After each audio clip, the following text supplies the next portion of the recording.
안녕하세요. 오늘 발표를 맡은 박동원입니다. 오늘은 좀 재미있는 논문을 들고 와봤는데, 어, 어떤 멀티암드 베디스 프로블럼이라는 데에 텀슨 샘플링이라는 테크닉을 사용해서 P300 기반의 BCI의 성능을 개선하는, 얘를 이제 어댑티브하게 할 수 있거든요. 어댑티브하게, 좀 자극 대신 시간을 짧게 할 수 있는 그런 방법을 제안한 논문에 대해서 소개를 드리고자 합니다. 그래서 오늘 발표드릴 논문은 저널에 게재된 논문은 아니고요. 2021년에 하크에서 발표가 된 논문인데 아이디어 자체가 굉장히 참신하고 그런 것 같아서 한번 소개를 드려보고자 합니다. 참고로 제인 이 허긴스라는 분은 BCI에서 되게 유명한 분입니다. 네. 논문에 대한 설명을 드리기 전에 먼저 이론적인 배경 설명을 좀 먼저 드리고 들어가겠습니다. 먼저 멀티암드 밴디트 프로블럼이라는 게 뭔지 설명을 드릴 텐데, 이 암드 밴딧이라고 하면 이런 슬롯 머신을 이야기한다고 해요. 그래서 멀티 암드 밴딧이라고 하면 이제 슬롯 머신이 여러 개 있는 상황에서 어떻게 할 것인가에 대한 그런 거를 논의한 되게 오래된 레인포스먼트 러닝의 예시라고 합니다. 그래서 이게 뭐냐면 어떤 사람이 있고요. 이거 예를 들어서 이제 저희가 게임장에 간 거예요. 그래서 슬롯 머신이 되게 여러 개 있는 게임장에 가서 돈을 최대한 많이 벌고 싶어서 이제 간 거겠죠? 그래서 돈에 눈이 멀어서 이제 간 건데, 총 내가 300번의 기회를 갖고 있다고 쳤을 때, 한 코인당 한 게임을 할 수 있어서 300코인을 갖고 이제 게임을 할 때, 어떤 슬롯 머신을 이제 돌려야 가장 우리가 큰 리워드를 얻을 수 있을까에 대한 이론을 연구하는 거예요. 그래서, 예를 들면은 이제 1번 슬롯 머신은 평균적으로 10의 리워드를 얻을 수 있고, 그래서 뭐 10개의 코인을 내가 얻을 수 있다라고 이해할 수 있겠죠.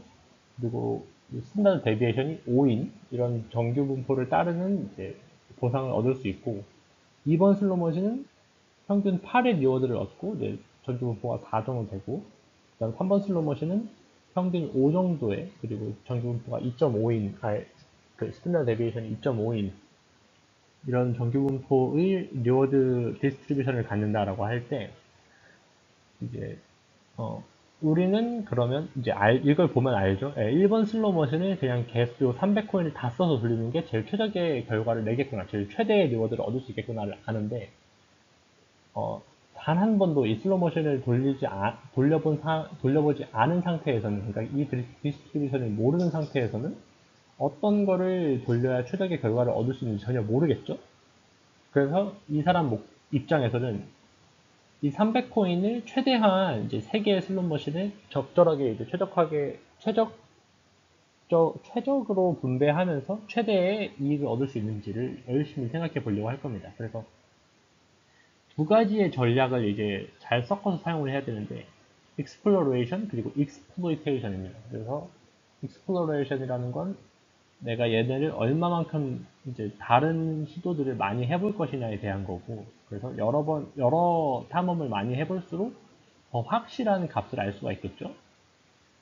그리고 exploitation이라는 거는 내가 어느 정도 이제 확신을 했을 때, 뭐 여기서 1번이 최대화되는 리워드를 제공하더라라는 걸 이제 확신을 하게 될 때, 그때부터는 그 최저값을 내주는 거기에 계속 코인을 투자를 하는 게 제일 리워드를 많이 얻을 수 있겠죠. 그래서 이 사이에 옵티멀한 그런 지점을 찾는 게 중요한데, 제일 기본적인 전략 두 가지를 예시로 이제 들어서 설명을 해보자면, 익스플로어 온리라는 전략이 있습니다. 어, 얘는 그냥 이 세 개에다가 내가 가진 기회를 다 그냥 균등하게 분배를 하는 거예요. 그래서 300코인이 있으면 1번, 2번, 3번에 각 100개씩 다 코인을 그렇게 딱 균등하게 써서 결과값을 내는 거죠. 그렇게 했을 때 리워드 값은 내가 여기 100코인 해서 100코인의 기대값이 10이니까 그러면 여기서 1000코인을 얻을 수 있고, 두 번째에서부터는 뭐 800코인, 세 번째에서는 500코인 해서 총 2300코인을 얻을 수 있겠죠. 그럼 이때의 로라고 하는 리그렛 값을 구합니다. 그래서 리그렛은 내가 이 분포 값을 이미 다 알고 있는 상황에서 얻을 수 있는 최대값 대비해서 내가 방금 이 어프로치를 통해서 얻은 보상의 차로 계산이 되는데요. 얻을 수 있는 최대값은 이 300개를 다 10에다 투자해서 1번에 투자해서 이 10의 리워드를 얻었을 때니까 총 3000이겠죠? 그래서 3000 빼기 방금 얻은 2300. 그래서 총 700이 리그렛 값이 됩니다. 그래서 이때 이 리그렛으로 이제 각 어프로치의 그 성능을 평가를 하게 되는데요. 여기서 이게 이제 explore only라는 그런 전략이었고, 그 다음 exploit only는 얘는 이제 세 개의 후보가 있으면 요것들의 최소한의 값으로만 딱 투자를 하는 거예요. 익스플로레이션을. 그래서 1번, 2번, 3번에 각각 한 코인씩만 투자를 해보고, 그때 나왔던 결과값 중에 제일 높은 거를 보이는 머신에 투자를 합니다. 나머지 297개를 다요. 그래서 예를 들면, 여기 1번 슬롯 머신에 내가 한 코인 넣었더니, 결과가 7이 나왔어요. 그 다음에 두 번째에 넣었더니 7이 나올 수 있죠. 왜냐면 스탠다드 데비에이션이 5니까. 그 다음에 두 번째 넣었더니 그냥 평균대로 8 나오고, 세 번째 넣었더니 그냥 평균대로 5가 나왔어요. 그럼 이 사람은 2번 슬롯 머신이 제일 큰 값을 주는구나라고 이제 예상을 합니다. 왜냐면 내가 가진 샘플이 그거밖에 없으니까요. 우리가 이 진실된 디스트리뷰션을 모르기 때문에. 그래서 이때 이 세 개를 제외한 나머지 297개는 다 여기 2번 머신에 투자를 하게 되고, 그럼 이때의 이제 리워드와 리그레스는 얼마냐 이렇게 계산을 해보면 330이 된다고 해요. 지금 리워드는 이제 예시를 들은 거고, 이렇게 이제 했을 때 몇이 되는지 2396이다라고 예시를 들었고, 실제로는 이제 뭐 확률에 따라서 달라지잖아요. 그래서 뭐 어떻게 이론적으로 수학적으로 계산을 하면은 330이 나온다고 합니다. 이 노 값이. 그래서 방금 익스플로어 온리보다는 이제 더 좋아졌지만 여전히 꽤 많이 좋아질 여지들을 갖고 있죠. 그래서 이거를 익스플로레이션과 익스플로이테이션 사이의 최저값을 구하기 위한 그런 여러 가지 알고리즘들이 발명이 되었는데, 그 중에 하나가 이 톰슨 샘플링이라고 하는 방법이라고 합니다. 그래서 얘는 뭐냐면 베이지안을 기반으로 하는 건데, 뭐 어려운 그런 건 아니고 그냥 간단하게 개념적으로 설명하면, 먼저 우리가 처음에는 이제 아무런 정보가 없잖아요. 각각의 진실된 분포에 대해서. 그래서 분포를 어떤 가우시안 디스트리뷰션을 따르는 분포를 갖는다라고 일단 가정을 해요. 근데 그 가우시안 디스트리뷰션이 평균이 빵이고 이 스탠다드 데비에이션이 100인.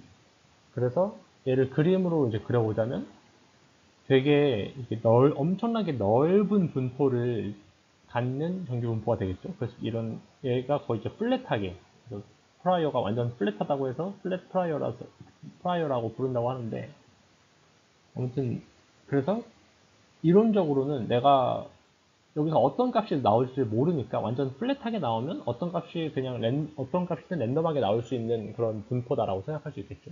그래서 이렇게 이제 세팅을 해놓고 여기서 이제 포스테리어를 구합니다. 그러니까 내가 이 시행을 통해서 이제 어떻게 될지, 분포가 어떻게 바뀔지를 평가를 하게 되는데, 이 시행 역시 가우시안 디스트리뷰션을 따른다고 가정을 하고, 그리고 이때의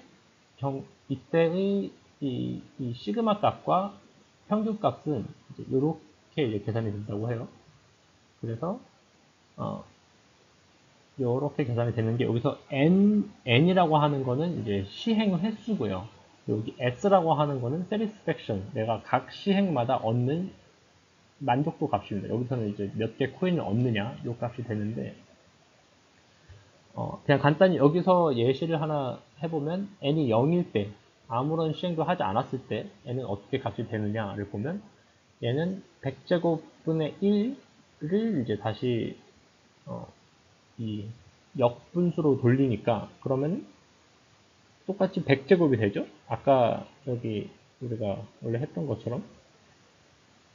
그 다음에 평균 값은 n이 0이니까 아예 0이 되겠죠? 그러면은 시행을 아무것도 하지 않았을 때는 사후 확률이랑 프라이어랑 똑같은 거예요. 왜냐면 우리가 전혀 시행한 게 없으니까 사전에 알고 있던 정보랑 다를 바가 없죠. 그래서 똑같고, 만약에 n이 1이 되면 그럼 이제 이때부터 어떻게 되냐라고 하면, n이 1이 되면 얘는 이제 만분의 1로 되게 작은 숫자이기 때문에 1.0001입니다. 얘의 역분수를 하면 뭐 사실상 1이죠.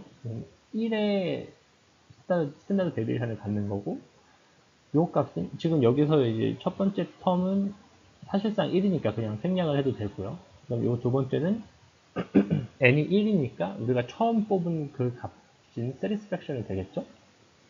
그러면 요게 이제 평균이 되는 스탠다드 데비에이션이 1인 정규분포를 따르게 되는 겁니다. 그럼 되게 경험적인 값이죠, 되게. 그냥 내가 딱 뽑은 그 값을 평균으로 하는 스탠다드 데비에이션이 1인 정규분포.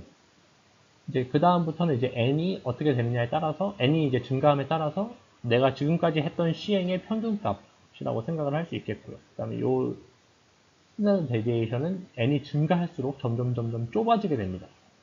그래서 n이 이제 계속 증가할수록 어떤 내가 지금까지 수행해 왔던 그 값들, satisfaction의 평균값을 평균으로 갖는 정규 분포가 이제 점점점 이제 좁아지는 형태로 이제 형성이 되게 됩니다. 그래서 내가 시행이 쌓일수록, 그러니까 여러 번 트라이얼을 할수록 내가 더 많은 정보를 갖고 그만큼 더 많이 확신을 할 수 있다는 거죠. 아, 평균은 딱 이 값인 것 같아. 라고 이제 점점 좁아지는 형태로 확신을 할 수가 있다는 거죠.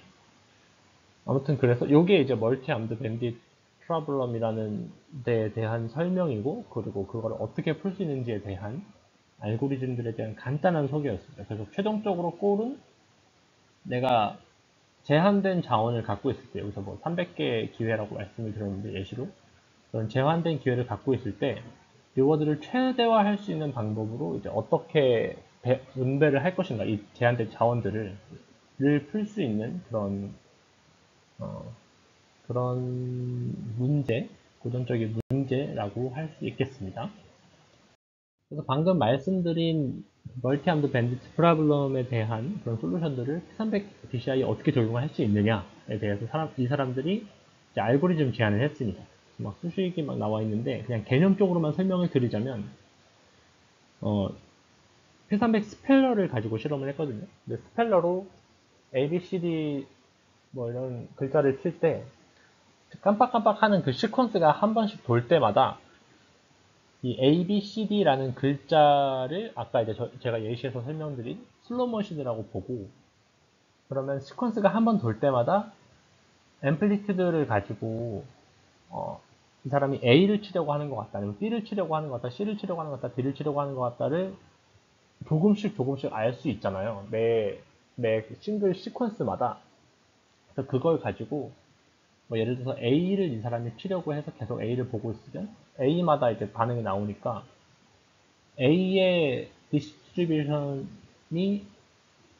A의 디스트리뷰션이 올라가고 나머지 B, C, D는 디스트리뷰션이 떨어지는 거예요. 그러니까 여기서 지금 제가 말씀드린 디스트리뷰션이라는 건 확률이어서 A의 확률이 더 올라가고 B, C, D의 확률이 내려가는 거예요. 그래서 그거를 가지고 이 사람들이 B, C, D의 이 B, C, D는 플래시를 안 하게 만듭니다. 그래서 결과적으로는 원래 A, B, C, D가 각각 4번씩 플래시를 했어야 되는데 B, C, D는 뭐 한 2번씩만 플래시를 하게 돼서 그럼 총 플래시 하는 횟수가 줄겠죠? 결과적으로. 그러면 총 자극 제시 시간이 줄게 되니까 결과적으로 ITR이 더 올라갈 수 있겠죠?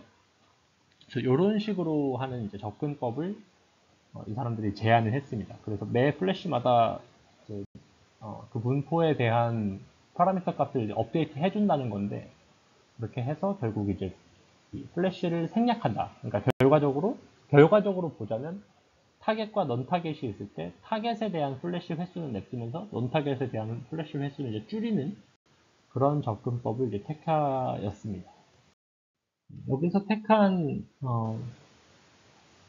여기서 택한 이 레이아웃은 P300 키보드 레이아웃은 체커보드 패러다임이라고 해서 우리가 흔히 훨씬 많이 쓰는 로우 컬럼 패러다임보다, 로우 컬럼 패러다임은 다들 알고 계시죠? 세로 한 줄, 뭐 가로 한 줄 이렇게 같이 깜빡이는 건데, 체커보드 패러다임에서 이렇게 지그재그로 해서 이렇게 파란색으로 색깔 된 거, 그리고 빨간색으로 색깔 된 거 애들이 각각 깜빡이게 된다고 합니다. 근데 이거에서 빨간색이 한 번에 깜빡이고 파란색이 한 번에 깜빡이고 이게 아니고, 지금 여기서 빨간색만을 이렇게 모으면 9개, 여기서 파란색만 모으면 이렇게 9개가 되는데, 얘를 뭐 로우랑 여기 내에서 로우 칼럼을 또 나눠가지고 이렇게 여러 개의 조합을 만들 수 있죠. 그래서 이 조합들이 지금 총 12개인데 이 12개가 어떻게 깜빡이느냐. 그러니까 12개, 이 3개 묶여있는 거는 이제 같이 깜빡이는 거예요. 그래서 총 18개 중에 이제 3개씩만 깜빡이는 그런 형태로 해서 이제 레이아웃을 구성을 했다고 하고요. 이 체커보드 패러다임이라는 거는 로우 칼럼 패러다임에 비해서 가까이 있는 게 이제 깜빡임으로써 나오는 그런 디스트랙션을 줄일 수 있고요. 예를 들면은 내가 12번을 내가 보는데 이제 로우 칼럼에서는 이 12번 포함된 로우랑 칼럼이 다 같이 깜빡이니까 이제 12번을 보는데 1번, 11번, 13번이 이제 같이 인식이 될 수 있다는 거죠. 이제 근데 대신에 이 체커보드 패러다임에서는 12번과 다른 좀 대각선으로 이렇게 멀리 있거나 아니면 더 멀리 있는 다른 애들이 같이 깜빡이기 때문에 근처에 있는 게 같이 깜빡이는 그런 확률이 적다라는 거고, 그 다음에 더블 플래시 프로블럼이라고 해서 내가 12번을 보는데 만약에 이번에 12번을 포함한 칼럼이 한번 깜빡였고 그 다음에 로우가 바로 그 다음 순서로 이제 깜빡였어요. 그러면 내가 칼럼 때에서는 이제 딱 이제 제대로 반응을 했는데 로우에서는 제대로 반응을 못 하는 거예요. 바로 연속적으로 두 번 딱딱 깜빡여 버리니까. 그렇게 되면 두 번째 이 로우에서 깜빡였을 때에는 반응이 제대로 안 나타나는 그런 경우들이 있다고 하거든요. 그걸 더블 플래시 프로블럼이라고 하는데, 여기에서는 이제 이런 식으로 이제 흩어뜨려서 3개씩 조금씩 깜빡이게 되면 연속적으로 깜빡이는 일이 없으니까 이제 이런 현상도 이제 줄일 수 있다라고 이야기를 하면서 이게 더 우수하다, 체커보드 패러다임에서 우수하다라고 이야기를 하고 있습니다. 그래서 예시로 지금 사람들이 그림을 줬는데 이런 키보드 형태의 배열을 사용했다고 합니다. 근데 요거를 그대로 쓴 건 아니고 이 중에 26개 자극을 가지고 26개 키보드만 있는 자극을 가지고 실험을 했다고 합니다. 방금 슬라이드에서 제가 실험을 했다고 말씀드렸는데 실험을 안 했습니다. 얘네는 시뮬레이션만 돌렸습니다. 그거는 제가 정정할게요. 그래서 이 사람들이 총 3개 시나리오에 대해서 테스트를 했는데요. 그 시나리오를 각각 어떤 시나리오냐면 2개의 요인에 의해서 나눌 수 있는데요. 첫 번째 요인은 뭐를 기반으로 했느냐, 이즈 시그널을 기반으로 했느냐, 아니면 클래시파이어에서 나오는 스코어를 기준으로 했느냐로 나눌 수 있는데, 이게 뭐냐면, 시뮬레이션 데이터라고 했는데, 결국 실제 ERP 데이터를 갖고는 있고, 이제 ERP P300 자극이 뭐 160ms마다 이제 플래시 한다 하면은, 160세컨드마다 그 P300 각각의 싱글 채널 P300들을 이제 배열을 해서 아티피셜한 데이터를 만들 수 있겠죠. 그래서 그렇게 해서 이제 싱글 채널 데이터를 만들었는데 그렇게 만든 아티피셜한 EEG 시그널을 가지고 피처 익스트랙션 하고 그 다음에 LDA 썼거든요. LDA 써서 클래시파이어의 최종 결과값이 나오겠죠. 클래스 1번, 2번, 3번, 4번에 대해서 각각 뭐 확률값이 몇인지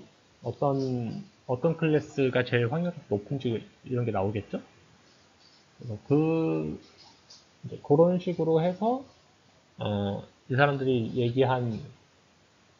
제안한 그 알고리즘을 적용했을 때 성능이 어떻게 되는지를 그거를 한번 본 거고, 그다음에 클래시파이어 스코어라고 하는 건 이 아티피셜하게 만든 이지 시간을 안 쓴다. 왜냐면 어차피 결과적으로 이 사람들이 쓰는 게 클래시파이어를 통해서 나온 그 결과값이거든요.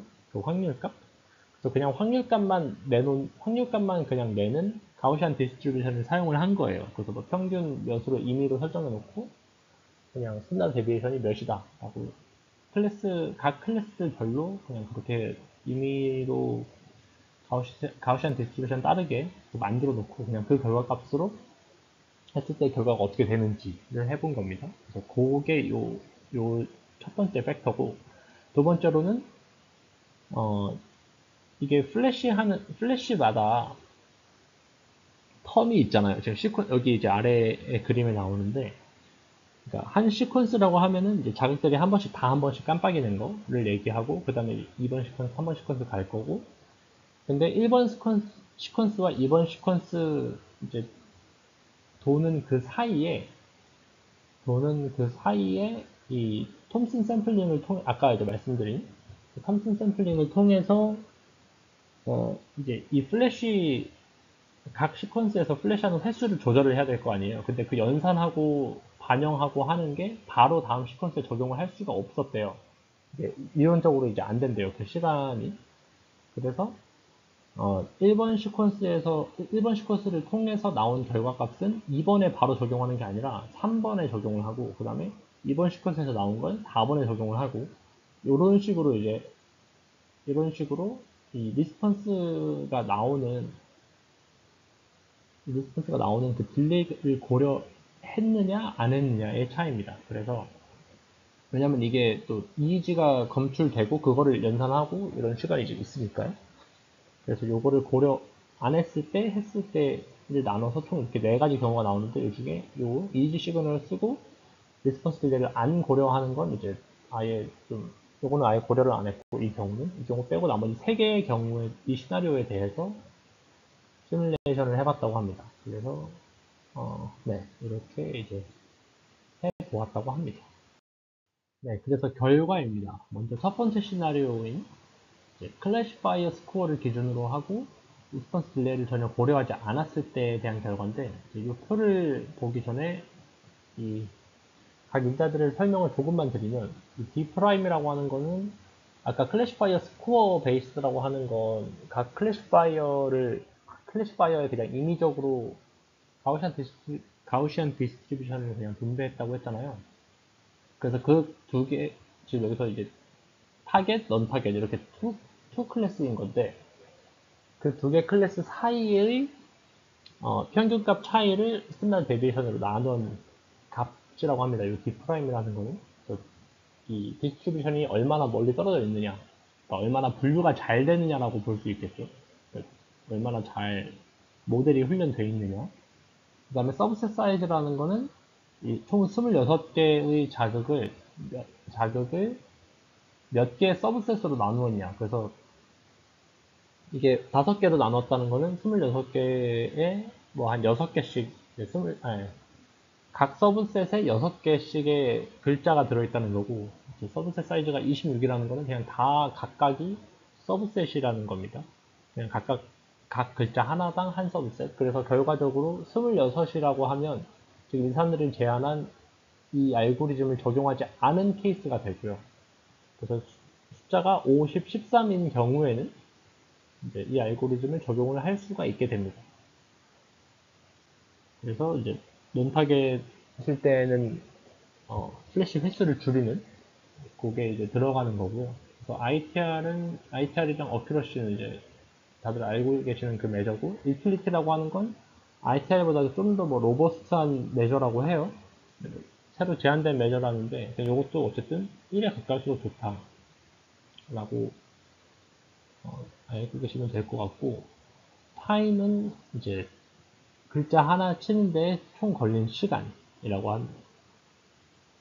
그래서 이거를 이제 각 경우에 대해서 500번씩 시뮬레이션을 돌려서 지금 평균된 ITR 유틸리티 어큐러시라고 하고, 여기 어큐러시는 0에서 1, 그 다음에 ITR은 지금 되게 낮아 보이는데 이게 초당인 것 같거든요, 제 생각에. 여기 60 곱하면 이제 분당으로 해서 우리가 원래 많이 보던 그 ITR 값으로 이해하실 수 있을 것 같습니다. 그래서 D'이 2.33 정도일 때가 좀 제일 실제 데이터랑 이제 비슷한 경우라고 해요. 이때를 이제 위주로 보게 되면 서브셋 사이즈가 이제 커질수록 타임이 좀 많이 늘어나는 것을 볼 수가 있고요. 그 다음에 서브셋 사이즈가 이제 반대로 서브셋 사이즈가 줄면, 그러니까 이거 줄수록 더 빨리 판단을 할 수가 있는 걸로 보입니다. 그리고 어큐러시 같은 경우는 이제 거의 큰 차이가 없고, ITR은 대신에 이제 시간 차이가 많이 나기 때문에 서브셋 사이즈가 커질수록 ITR이 떨어져서 되도록이면 작은 서브셋 사이즈를 사용하는 게, 그러니까 서브셋 사이즈라는 게 아까 말씀드린 대로 이 글자를 몇 개씩 묶은 그 그룹이 몇 개 있느냐죠. 그래서 이게 작을수록 더 좋은 성능을 보이는 것 같다라고 이해를 할 수 있을 것 같습니다. 두 번째 두 번째 시나리오로 클래시파이어 스코어를 사용하고 이번에는 리스폰스 딜레이까지 고려한 조금 더 이제 현실적인 그런 시나리오인데, 어쨌든 여기 두 번째 로우를 갖고 이제 보시면 앞서와 이제 경향은 다 동일합니다. 경향은 동일하고 성능은 아까보다 이제 더 떨어져 있는 것을 볼 수가 있어요. 왜 그러냐면 리스폰스 딜레이까지 이제 고려한 조금 더 현실적인 조건이기 때문에 앞서는 이제 완전 이론적인 거였고, 그래서 조금 더 이제 현실적으로 고려를 했을 때 이제 성능이 좀 더 떨어진다 같은 것을 지금 보실 수가 있습니다. 네, 마지막으로 이제 인공적으로 만든 이지 시그널을 가지고 리스폰스 딜레이까지 고려해서 돌렸을 때의 결과인데, 앞서와 역시 경향성 자체는 동일하고 성능은 앞서와 좀 더 낮거나 좀 더 비슷한 거를 이제 확인을 할 수가 있습니다. 여기에 지금 디프라임이 아까처럼 딱 고정되어 있지 않고 이제 다 막 다른데, 요거는 이제 이지 시그널을 아티피셜하게 만들고 그 다음에 그걸 가지고 클래시파이어 스코어를 얻은 것이기 때문에 앞서처럼 그냥 딱 클래시파이어 스코어의 민을 그냥 임의적으로 정해버리고 하는 게 아니었어서 요거는 딱 차이가 조금씩 있었다고 합니다.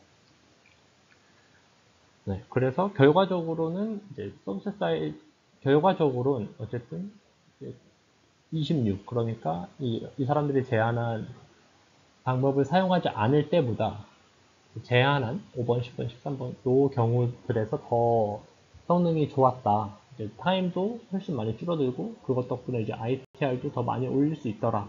라고 이야기를 하면서 논문을 마무리를 짓고 있습니다. 네, 마지막으로 디스커션입니다.